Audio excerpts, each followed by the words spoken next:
के सैकड़ों कार्यकर्ताओं के साथ भाजपा में शामिल हो गए हैं। बिहार में भ्रष्टाचार को एक बड़ा टूल बनाने की कोशिश हमेशा से एनडीए करती रही है और उसे इस मुद्दे पर कामयाबी भी हाथ लगती रही है। तो वहीं तेजस्वी यादव एनडीए सरकार यानी नीतीश कुमार की सरकार में व्याप्त भ्रष्टाचार की बात सामने लाकर जनता से जनादेश मांगने की कोशिश कर रहे हैं। कैमरामैन मोर मुकुट शर्मा के साथ बिहार से मैं राजेश राज, डीडी न्यूज़ के लिए।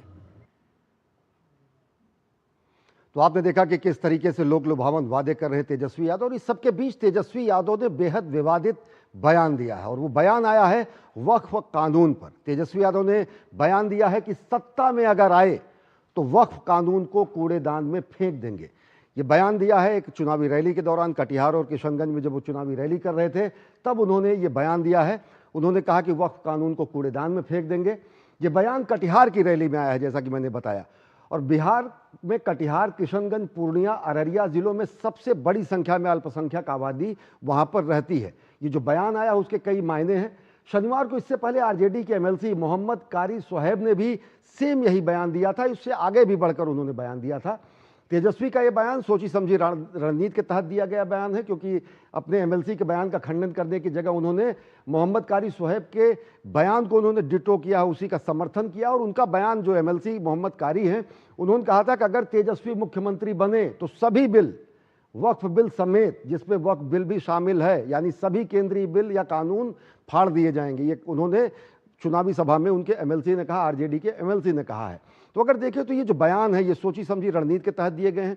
इसके कई संवैधानिक स्थितियां हैं। संवैधानिक स्थिति के साथ साथ अगर देखिए तो सवाल ये उठता है कि क्या कोई राज्य संसद द्वारा और राष्ट्रपति द्वारा अधिसूचित किए गए कानून को लागू करने से मना कर सकता है? नहीं, क्योंकि 3 सूचियां हैं, केंद्र सूची, समवर्ती सूची और राज्य सूची। राज्य सूची का कानून राज्य लागू कर सकता है, लेकिन संविधान का अनुच्छेद 245 और 246 संसद के कानून को बनाने का अधिकार देता है। और संसद द्वारा बनाया गया कानून अगर वो संघ सूची का है या समवर्ती सूची का कानून है तो राज्यों को इसे लागू करना होता ही है। लागू न करने के संबंध में बेहद सीमित उनके अधिकार होते हैं। राज्यों को इसे लागू करने के अधिकार बेहद सीमित होते हैं। अनुच्छेद 254 के अनुसार केंद्रीय कानून राज्य के कानूनों पर प्राथमिकता देता है। राज्य का कोई कानून है तो केंद्र के कानून उस पर अधिक प्राथमिक होंगे। 256 अनुच्छेद के मुताबिक राज्य सरकारें केंद्रीय कानून को लागू करने से मना नहीं कर सकती हैं। स्पष्ट तरीके से यह संविधान में लिखा गया है।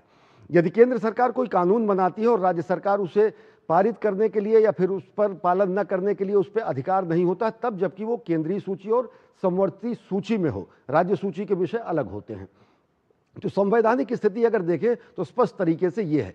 यानी तेजस्वी यादव का ये जो बयान है, इसके अगर राजनीतिक मायने देखें तो ये तुष्टीकरण की पराकाष्ठा कही जा सकती है, क्योंकि एक विशेष वर्ग को उन्होंने तुष्टीकरण के लिए ये कहा है। तेजस्वी यादव और महागठबंधन ये भी संदेश देना चाहता है कि हम इस तरीके के केंद्रीय कानूनों को लागू नहीं करेंगे, जबकि संवैधानिक स्थिति ऐसी नहीं है।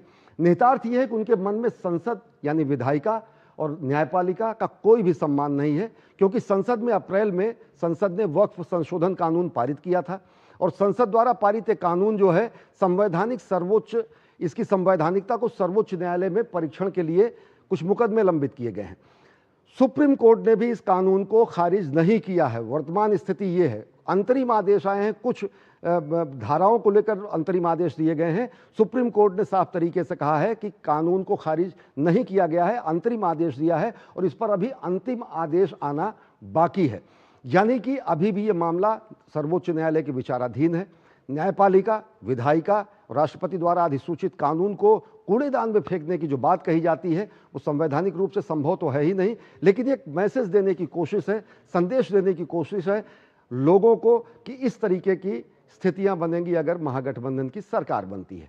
मकसद साफ है, तुष्टीकरण। मकसद साफ है, न्यायपालिका, विधायिका को धता बता देना। वक्त एक छोटे से